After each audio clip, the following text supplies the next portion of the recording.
ناظرین گرامی، السلام علیکم ورحمۃ اللہ وبرکاتہ۔ میں ہوں آپ کا میزبان انصار عزیز ندوی، اور آپ اس وقت میرے ساتھ دیکھ رہے ہیں سپر پرائم ٹائم۔ ناظرین، جو اہم ترین آج کی خبریں تھیں جمعہ کے دن، وہ میں نے آپ لوگوں کے سامنے رکھنے کی کوشش کی۔ کچھ خاص خبریں نہیں تھیں، تو سوچا کہ ایک اہم موضوع پر آج آپ سے گفتگو ہو، اور طویل گفتگو ہو۔ ایک شاعر کہتا ہے، سمندر سارے شراب ہوتے تو سوچو کتنے فساد ہوتے، حقیقت سارے خواب ہوتے تو سوچو کتنے فساد ہوتے، کس کے دل میں کیا چھپا ہے بس یہ اللہ ہی جانتا ہے، دل اگر بے نقاب ہوتے تو سوچو کتنے فساد ہوتے۔ تھی خاموشی فطرت میں ہماری، تبھی تو برسوں نبھا گئے ہیں، اگر ہم بھی جواب دیتے تو سوچو کتنے فساد ہوتے۔ ہم اچھے ہیں پر لوگوں کی نظروں میں سدا رہے برے، کہیں ہم سچ میں خراب ہوتے تو سوچو کتنے فساد ہوتے۔ ناظرین، آج کا جو موضوع ہے وہ بہت ہی اہم ترین موضوع ہے، جس کو لے کر کے میں سامنے آیا ہوں۔ اس کو وبا کہیں، بلا کہیں، مصیبت کہیں، یا جو کچھ بھی کہیں، ہم میں سے ہر ایک اس گھٹاٹوپ اور خطرناک وادی سے گزرتا ہے، اور بار بار گزرتا ہے۔ معاشرے میں، سماج میں جب کوئی مشہور و معروف بن جاتا ہے تو جہاں اس کے چاہنے والوں کی تعداد بڑھتی ہے، وہیں اس کے حاسدین، الزام تراشنے والوں کی تعداد میں لگاتار اضافہ ہوتا چلا جاتا ہے۔ جب کوئی امیر بنتا ہے تو اس کی چاپلوسی کرنے والوں کی تعداد میں اضافہ ہوتا ہے، وہیں حاسدین کی تعداد بھی بڑھتی چلی جاتی ہے، اور یہ بالخصوص ہمارے ملک کے ہند کے ہر ذات و پات میں پایا جاتا ہے، اور بالخصوص ہم مسلمانوں میں کچھ زیادہ ہی۔ جب میں نے کوشش کی کہ اس موضوع پر لکھوں اور بولوں تو نہ جانے کس طرح دماغ کے دروازے کھلتے چلے گئے، اور زبان پر الفاظ ادب سے کھڑے میرے ضمیر کو جھنجھوڑ رہے تھے، اور کہہ رہے تھے کہ عزیز ایک قصہ سنو، شاید تمہیں بات آسانی سے سمجھ میں آ جاوے، اور ان کو بھی جن کو تو سنانا چاہتا ہے۔ ایک شخص تھا جو پہاڑوں، جنگلوں، بیابانوں میں خوب خاک چھان ماری کی، جوگیوں کی، ولیوں کی برسا برس تک خدمت کی، پھر ایسی طاقت اس نے حاصل کر لی کہ وہ جس کی جانب اشارہ کرتا تو وہ سونے کا ہو جاتا۔ یہ دیکھ کر لوگ اس کو اونچے درجے کا ولی یا پھر جوگی پتہ نہیں کیا سمجھنے لگے۔ اسی شخص کا ایک دوست تھا جو بڑا غریب تھا۔ وہ ایک دن اس کے پاس آیا اور پھر اپنے مسائل بیان کر کے اپنی تنگ دستی کا رونا رویا۔ تو اس شخص نے دوست کا یہ حال دیکھ کر ایک اینٹ کی جانب اشارہ کیا۔ وہ اینٹ سونے کی ہو گئی۔ تو دوست سے کہا، اینٹ لے جاؤ، تمہارے مسائل حل ہو جائیں گے۔ مگر اس کے دوست نے لینے سے انکار کر دیا۔ یہ دیکھ کر وہ جوگی بڑا حیران ہوا۔ پھر اس نے اس کا دوست جس پر سوار ہو کر کے آیا تھا اس کی جانب اشارہ کیا، تو وہ سواری بھی سونے کی ہو گئی۔ اس سے کہا، یہ لے جا۔ مگر اب بھی وہ تنگ دست شخص انکار کیا، اور آخر پریشان ہو کر اس نے پوچھا کہ بتا تو صحیح، آخر چاہتا کیا ہے؟ تو اس نے جواب دیا، تمہاری یہ انگلی چاہتا ہوں جس سے ہر چیز سونے کی بن جاتی ہے۔ لہٰذا اس واقعے کو بیان کرنے کے بعد لکھنے والے لکھتے ہیں کہ ہم کسی کو بھی راضی نہیں کر سکتے، حاسد کو بھی نہیں اور لالچی آدمی کو بھی نہیں، اس کی ڈیمانڈ کو پوری نہیں کر سکتے، کیونکہ حاسد اور لالچی وہ شخص ہوتا ہے جس کے ہوس کی آنکھ پوری دنیا کے خزانوں سے بھی نہیں بھر سکتی۔ چنانچہ ایک کے بعد دوسرے اور دوسرے کے بعد تیسری انگلی کا مطالبہ کرتا چلا جائے گا، یہاں تک کہ آپ کے دونوں ہاتھ کٹ جائیں گے۔ لہذا حاسدین کو مطمئن کرنے کی سعی لا حاصل ہے۔ حسد کے تہ میں چلا جائے اور اس کو دیکھا جائے تو اس کی کتنی نوعیتیں نکل کر باہر آتی ہیں۔ حسد ظلم کی قبیل سے ہے۔ ایک شخص آپ کو پسند نہیں ہے سرے سے، تو آپ اس سے حسد کرنے لگیں گے۔ دوسری نوعیت، آپ کو شخص پسند ہے مگر اس کی مقبولیت اور شہرت پسند نہیں، تو حاسد حسد کی آگ بجھانے کے لیے الزامات کا سہارا لیتا ہے۔ اگر اس سے بھی پورا نہیں ہوتا تو پھر ذاتیات اور زبانی تفریقے کا سہارا لیتا ہے۔ اگر اس سے بھی پورا نہیں ہوتا تو پھر وہ اس کو یا جس ادارے سے منسلک ہے، چاہے وہ ادارہ کسی بھی شعبے سے تعلق کیوں نہ رکھتا ہو، اس کو نقصان پہنچانے کا درپے ہو جاتا ہے۔ حسد کی نوعیتوں میں خاندانی حسد، معاشرتی حسد، تعلیمی حسد، لیاقتی حسد، صلاحیتی حسد، مالدار ہونے کی وجہ سے حسد، خوبصورت ہونے کی وجہ سے حسد، عجیب قسم کے حاسدین ہوتے ہیں۔ اور سب سے افسوسناک بات یہ ہے کہ معاشرے میں شریف النفس کہلانے والے چہرے بشرے سادگی اور سنجیدگی کی چادر تان کر معاشرے میں خود کو بہتر ثابت کرنے والے لوگ جب اس طرح کے گھٹیا سازشوں میں اور حسد کی بھٹی میں جلنے لگتے ہیں تو معاشرے کا تانا بانا بگڑ کر رہ جاتا ہے۔ حسد کی آگ بھی اتنی خطرناک کہ منصوبہ بند سازشیں رچی جاتی ہیں۔ معاشرے میں بدنام کرنے کے لیے نت نئی گھٹیا سازشیں اندر ہی اندر ایسے بناتے ہیں کہ ان کے حسد کا شکار ہونے والا شخص حاسدین کے چہرے پر سجی مسکراہٹ اور سنجیدگی اور اپنائیت کو دیکھ کر محسوس ہی نہیں کرتا کہ یہ لوگ کچھ ہی دنوں اس کی نیا ڈبونے والے ہیں، کچھ ہی دنوں میں۔ جی ہاں ناظرین، یہ ایک شہر، ایک بستی، ایک کالونی، ایک محلے کی بات نہیں ہے، یا یہ ایک شخص سے وابستہ حقیقت نہیں، بلکہ ہم میں سے ہر ایک سے اس کا واسطہ پڑتا ہے۔ نہ جانے کتنوں کو اب تک واسطہ پڑ چکا ہوگا، کیونکہ یہ درد ہی ایسا ہے کہ محنت کرے مرغا اور انڈا کھائے فقیر۔ جی ہاں ناظرین مجھے ایک چھوٹے سے بریک کی اجازت دیں، بریک کے اس پار کچھ اور حقائق۔ ناظرین استقبال ہے سیدھی بات کی انوکھی محفل میں۔ ناظرین بعض تحریروں میں مجھے پڑھنے کا موقع ملا کہ ایک مرتبہ حضرت موسیٰ علیہ السلام نے اپنے رب سے گزارش کی، اللہ رب العزت سے، کہ لوگوں کی زبانیں ان سے روک دے، یعنی موسیٰ علیہ السلام کو جو گالیاں دی جاتی تھی وغیرہ وغیرہ، برا بلا کہا جاتا تھا۔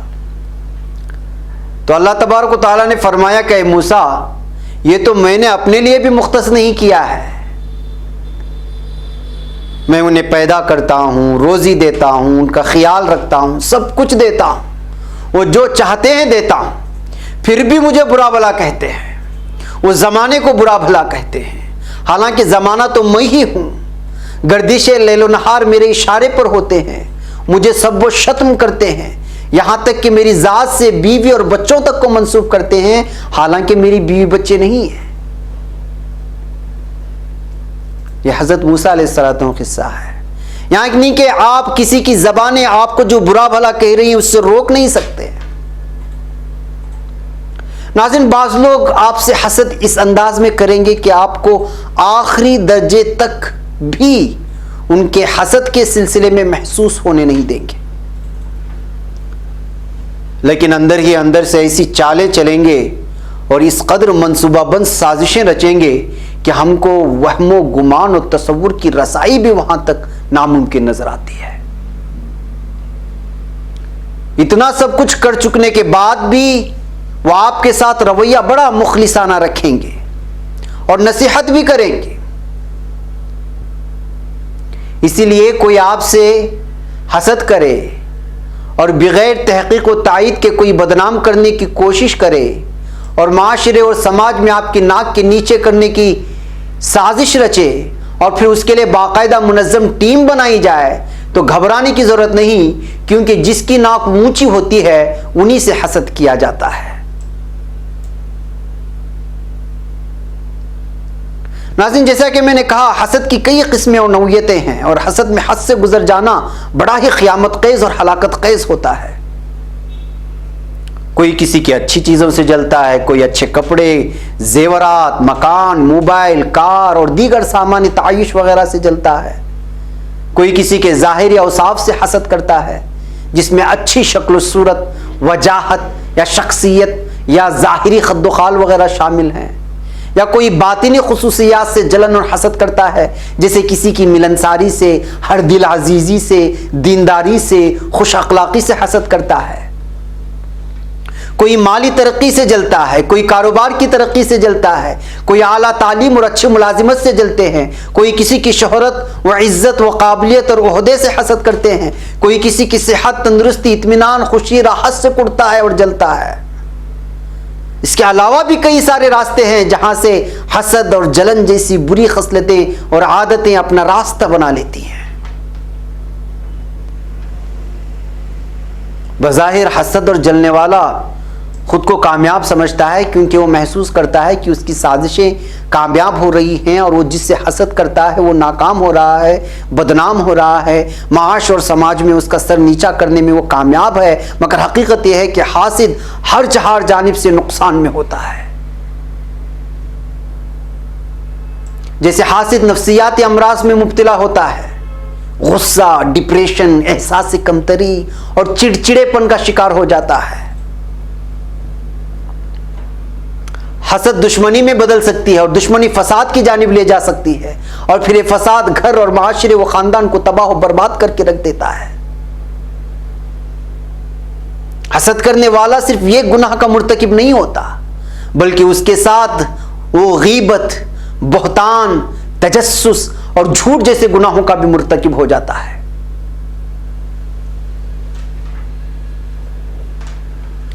ناظرین، یہ تھی کچھ حسد کی تفصیل، حسد کی نوعیتیں اور نقصانات تو آپ نے سنی۔ تو سوال پھر یہ ہے کہ یہ ایک انسان کیوں کر حسد کرنے لگتا ہے؟ آخر کیا وجہ ہے؟ ناظرین، حقیقت یہ ہے کہ کسی چیز کی کمی یا محرومی انسان کو حسد کرنے پر اکساتی ہے۔ نمبر 2، احساس کمتری، جیسے کہ ارے یار وہ شخص یہ کام کر سکتا ہے اور میں نہیں کر سکتا، اور وہ کر رہا ہے میں نہیں، وہ اس عہدے تک پہنچ گیا اور میں نہیں، یہ بھی حسد کا سبب ہے۔ یا پھر خدا کی ذات پر بھروسہ نہ کرنا، یا اللہ کے آزمائش والے فلسفے سے لا علم رہنا، یہ بھی حسد کا باعث ہے۔ کسی سے نفرت و کینہ، غرور و تکبر، منفی سوچ بھی حسد کے اسباب میں آتے ہیں۔ آپ نے دیکھا ہوگا کہ اللہ تعالیٰ کسی کو کئی خوبیوں اور صلاحیتوں سے نوازتا ہے، اس کے باوجود وہ اللہ کی نعمتوں پر راضی برضا رہنے کے بجائے دوسروں کی کامیابی سے جلتا ہے اور چاہتا ہے کہ وہ نعمت بھی اس کو مل جائے۔ یعنی ہر کامیابی پر وہ اپنی اجارہ داری چاہتا ہے۔ کوئی خاندانی نسبتوں کی وجہ سے حسد میں مبتلا ہو جاتا ہے، کوئی اقربا پروری کے چلتے حسد کرنے لگتا ہے، کسی کا ہم عصر ترقی کر گیا اور کسی کو تنزیہ یعنی مذاقن چھیڑ دیتا ہے تو یہ بھی حسد کا باعث بن جاتا ہے۔ کبھی کبھی منفی سوچ، بدگمانی، غلط فہمیاں بڑھ جاتی ہیں تو حسد کا باعث بن جاتی ہیں، اور بعض حاسدین منفی پہلو نکالنے میں، نکتہ چینی کرنے میں اور الزامات عائد کرنے میں اتنے ماہر ہوتے ہیں کہ بعض لوگ ان کی چرب زبانی پر کھلم کھلا ایمان لے آتے ہیں، اور بعض لوگ شش و پنج میں مبتلا ہو جاتے ہیں، اور بعض لوگ یہ تحقیق کرنے کے بجائے کہ وہ صحیح ہے یا غلط، تحقیق شدہ ہے یا بس یوں ہی حسد کے مارے الزامات پر یقین کر لیتے ہیں۔ یعنی صاف کہوں تو سیدھے سیدھے حاسدوں کی سازش کا حصہ بن کر معاشرے و سماج میں آگ لگانے کے باعث بن جاتے ہیں، جو واقعی قابل افسوس ہے۔ جو لوگ الزام تراشیوں میں لگے ہوتے ہیں وہ بظاہر چہرے بشرے ایسے بنائے ہوئے ہوتے ہیں کہ جیسے دنیا میں ان سے زیادہ کوئی مخلص ہی نہیں، مگر چھان بین کی جائے تو اندر سے ایک ایسا مکروہ ترین چہرہ نظر آتا ہے جو حسد، جلن، کینے کے غبار سے اٹا ہوا ہوتا ہے۔ جی ہاں ناظرین، مجھے ایک اور بریک کی اجازت دیں۔ بریک کی اس پار ان حاسدوں سے ہم کس طرح بچ سکتے ہیں اس پر بات کریں گے۔ ایک چھوٹے سے بریک کی اجازت دیں۔ ناظرین، استقبال ہے سیدھی بات کی انوکھی محفل میں۔ ناظرین، جیسا کہ میں نے کہا، حاسد بظاہر خود کو کامیاب سمجھتے ہوئے خوش باش نظر آتا ہے، اور چہرے پر ایک عجیب قسم کی کھینچاؤ زہریلی مسکراہٹ لیے گھومتا رہتا ہے، جبکہ اس کے اندر کی دنیا جلی بھنی ہوئی ہوتی ہے۔ حسد ایک ایسی بیماری ہے جس کا شکار انسان دنیا میں نفسیاتی اذیت اٹھاتا ہے اور دل ہی دل میں گھٹ گھٹ کر مختلف ذہنی امراض میں مبتلا ہو جاتا ہے۔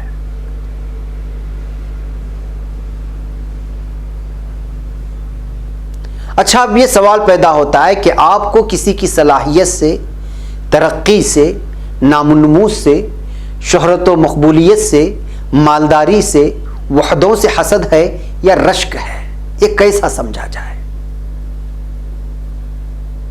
تو اس کا جواب سمپل سا یہ ہے کہ اگر دل میں کسی کی ترقی سے گھٹن محسوس ہوتی ہے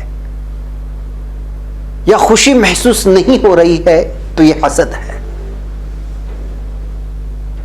اسی طرح کسی کے نقصان کی تمنا کر رہا ہے یا کسی کے نقصان ہو جانے پر خوش ہو رہا ہے تو یہ بھی حسد ہے۔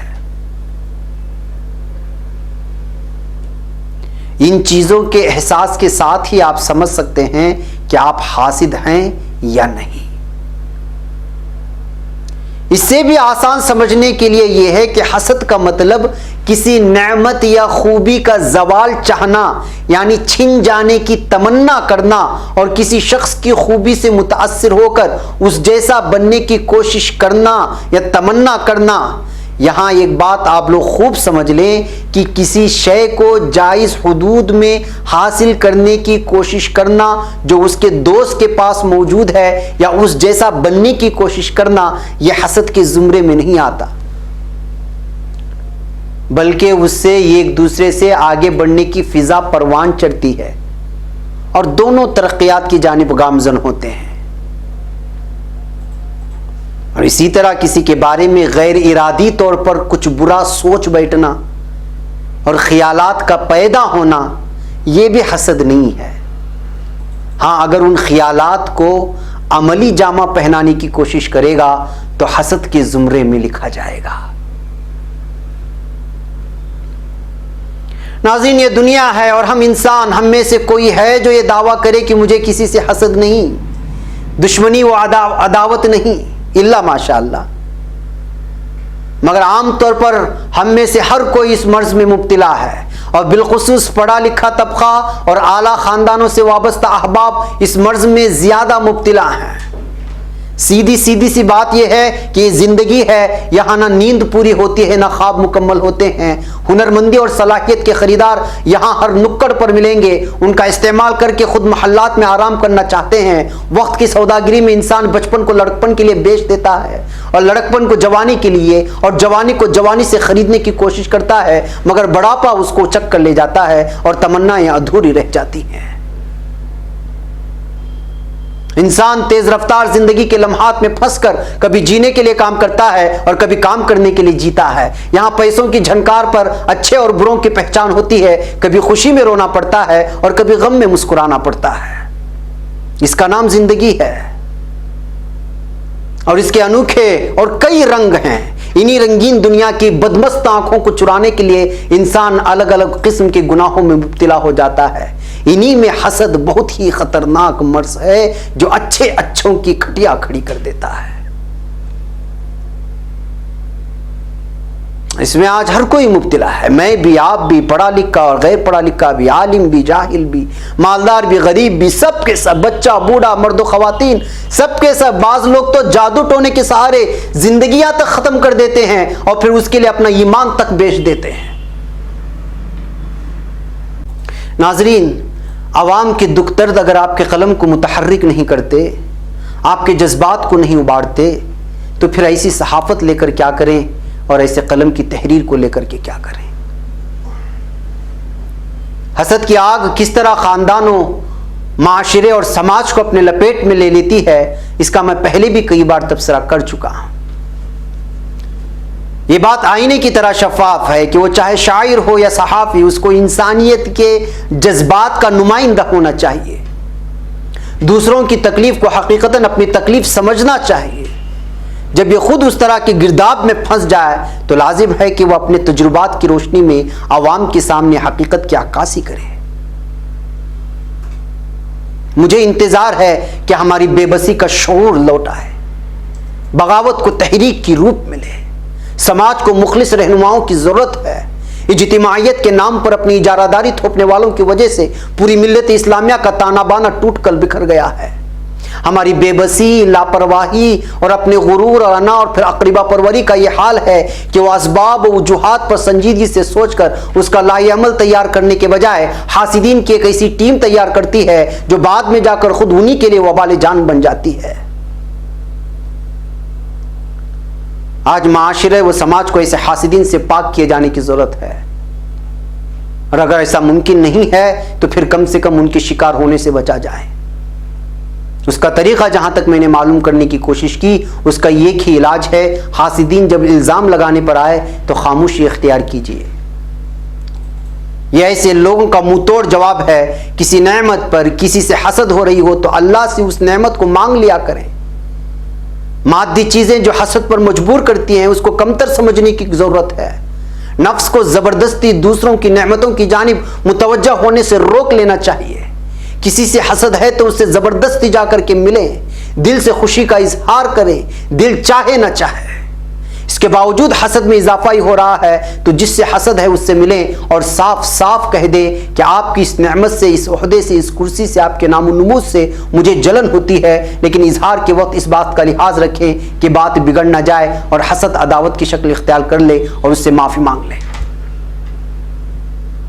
حسد کی ابتدا شیطان سے ہوئی تھی اور اس نے حضرت آدم علیہ السلام سے کی تھی، بعد میں قابل نے حابل سے کی تھی ایک لڑکی کے چلتے، لہٰذا حسد پر کنٹرول مشکل تو ہے مگر ناممکن نہیں ہے۔ بات صرف سمجھنے کی ہے ناظرین۔ جی ہاں ناظرین، مجھے اجازت دیں۔ السلام علیکم ورحمۃ اللہ وبرکاتہ۔